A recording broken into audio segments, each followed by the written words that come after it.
screen soon. And yes. Okay, so I'm in charge of Google Play Business Development Essentials in Europe. And here's Roman here, also responsible for games, for all partners and developers. Okay, thank you. And Essentials in Europe as well. So, and I have 30 minutes today, and I'm going to quickly walk you through everything recent on Google Play, and how we can make better games. And after the talk, we'll be around here at the conference, so feel free to reach out and talk. Very interested to see what's going on here, especially in indie space in Estonia. So, okay, some numbers. Vladimir's pretty pessimistic session, to my opinion. But the situation is not as bad. So the number of active Android devices is growing. Like most of the web doing Android devices, a lot of mobile operators, relationships, and every day we activate more than 1.5 million devices, like every day. And this is still growing. In terms of penetration of Android, in EMEA specifically, which means Europe, Middle East, and Africa, big region, very big one. Android is prevalent like 77% of devices use EMEA Android now, and the future also pretty nice. This is data from Canaris, company who is doing analysis for mobile, and the prediction that we are still growing. So there is a sound. Okay, I can do without. No problem. Yeah, and the good news for everyone who's doing games, that's a lot of users coming like every month to Google Play Store, download stuff, play games. Android known for good gaming community. They put a lot of interesting feedback in Play Store, wherever titles are played, very honest one, using very polite language. But it basically means, but for developers, it's not as dark as Vladimir said. The number of, for example, games with 1 million installs and play grew like 50% last year. So it basically means it's still opportunity to make business on mobile. And we believe that the opportunity is still there, and the opportunity is still growing. So there is don't need to read this stuff. I will walk you through some of that. Basically, the point is we do a lot of development of innovation, like every month in the Google Play console and store and the backend to simplify and improve game development and user engagement and acquisition stuff. So quickly, what's new like last few months? Big news was like Android N, next version. You can download this and try. The maybe for compatibility for your new games. As you probably know, the main point about this release is about improved battery performance and security features, OpenGL support, this kind of stuff will be interesting for games. Another interesting development we announced like a few months or weeks ago is a Vulkan, which is basically new performance graphics framework for Android. So it's in development and hopefully will be released somewhere when it's ready. Updates on On AdWords, just a very recent one. I think we announced this last week or something like this. It's a new targeting option. Now AdWords can use signals from Play Store to target certain segments of users. Like for example, who spend more than 30 minutes playing games, stuff like this, a few signals to improve targeting for ads. Another related stuff is the portrait video ads, which basically how it's called portrait videos. It's simple engagement because it's like nature is fit your screen, like for phone. I will quickly because I have about 30 minutes and I have a lot of slides. And another interesting option, which is still in private beta for now, it's not available for public, is what we call streaming. Basically, the idea is how it works. The ads shown to users, they can immediately start playing game without installing and downloading. Basically, we run the game on our servers in a virtual environment, kind of remote desktop style or remote console style. So there is some limitation, but the idea is for users to try your game without even installing it. It requires some bandwidth to use it, but we are testing it. So this is work in progress. Another stuff we just announced is what they call Gamers ID and auto sign in for game services. So if you integrate game services with your game, one of the issues was like people were afraid if they have to sign in, they will decrease the conversion because people need to click few buttons and every click reduce the conversion. So we try to improve that to make this auto basically. So once you're signed in, you like automatically signed in and every game that you have. Plus you can add your avatar and whatever name for your chart. Also there are some updates on finding friends for the game services. It's improved and actually there's I guess more than 100 million people on game services right now or more. So this makes sense really to support this feature to find friends. There's a lot of people now on this service. And interesting stuff, probably I don't know if you missed that or not, this is very cool and available through, again, the integrated application called Play Games on Android. It's a green one with gamepad. So basically every user can initiate the recording of the game and even stream that stuff to the YouTube. And we work on the SDK for developers to integrate this in the game. So now user can initiate the recording with the front camera actually recording and stream it to YouTube.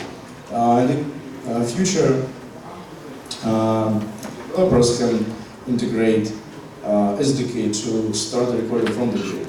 Like without, user start recording as well, but you do this in the way you want to do this from inside the game. Another new stuff coming, what we call game parameters management. Basically, the idea is if you have like inventory of some stuff like currency and other content, and you need to basically figure out how to update this on the fly on the server side. This will improve and simplify this process. Basically, you can set all your game parameters on the Google Play console, and then basically just pull this to a game. So we expect this to really simplify and make cheaper this kind of what they call live ops operations for games. Another cool feature, which is actually a few months I think already in production, which is called Player Stats API. This is API which is available and give you some ideas about, for example, about your users. For example, how many purchases the user made, how he's likely to spend, in which percentile he is in terms of the length of game session, stuff like this. All this to help you to show specific, for example, promotion stuff for your gamers.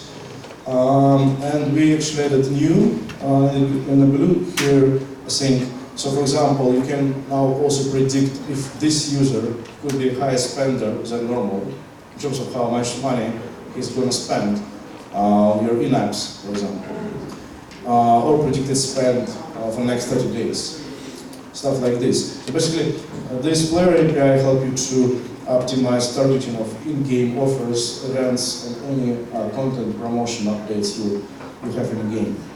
It's a pretty powerful thing, and people start using it already.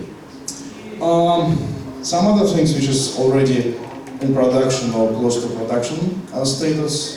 So alpha beta testing, it's more than a year, I think, in production. You should use it. It's very nice because it helps you to test your stuff, do soft launch. Soft launch is important because you need to test your compatibility with devices and monetization. There's two types of beta in testing, like open and close. Open is when you basically just send out URL to some group and people just download stuff. Or closed when you whitelist certain email or groups and basically give people, like some group of people, opportunity to test your game before the release.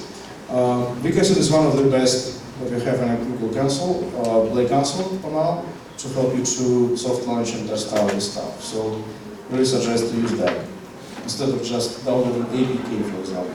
This is much better. Another stuff which is in production called the store listing experiments.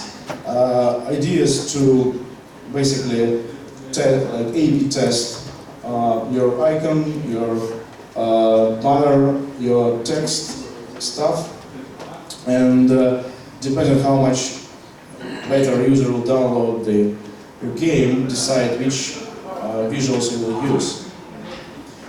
It's in production, so basically this is the real stuff. What do you think? Which icon got more users? So it was a real experiment run by congregators, and this is congregated actually. So what do you think? Which icon? B. Who said C? Okay, C. Interesting. Really was C. It's in terms of the number of users, user acquisition in store. So the icon actually, overall icon have most impact on acquisition. So interesting stuff. Also suggest to use that. It's pretty easy to set up. You particularly distribute the updates basically for different segments, and you just get statistics, and then you can change icon and listing and everything according to the data you got from the experiment.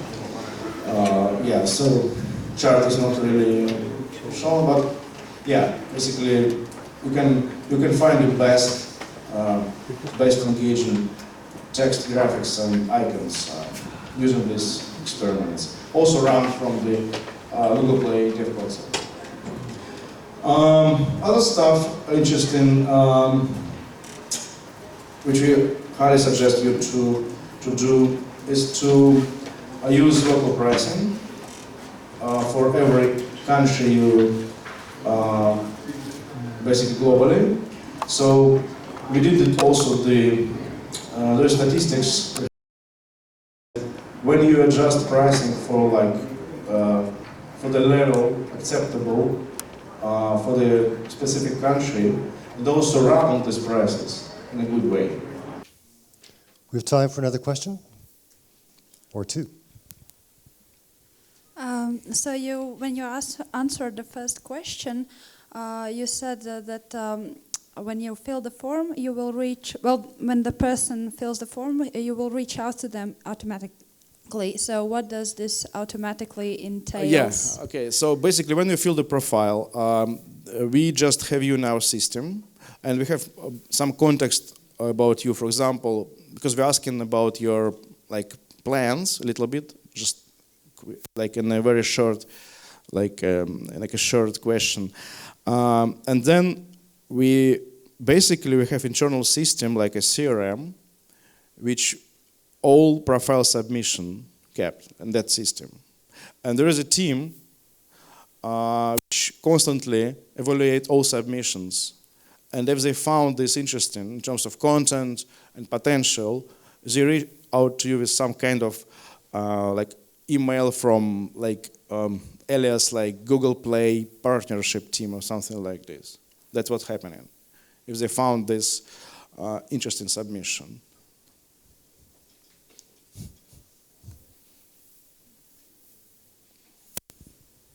Hello, one question. You said that Google is rather politically correct or friendly, let's say. What do you think about games which are politically incorrect and have dirty jokes and then etc.? Honestly, I think nothing about this this game which is politically incorrect. You should comply to policy. So formally. And policy pretty strict about race, stuff which you can do wrong. Otherwise, it's more like it's formal obligation to comply to policy. That's what I'm saying. There is some feeling people can have. That's okay, but the policy it's what's really rule the team. If you understand what I'm saying, right? So, and of course, people have millions of applications and games on store, and people submit a lot of stuff, which could be impolite, politically incorrect. They can do bad things, but the policy is done in a way it's trying to limit the submissions and kind of protect consumers from this stuff. That's what's going on. So. Of course, some people can sneak in with some stuff, but it's happening. We're trying to reduce the number of bad apps and games. Honestly, some stuff could be there, but we do not promote that.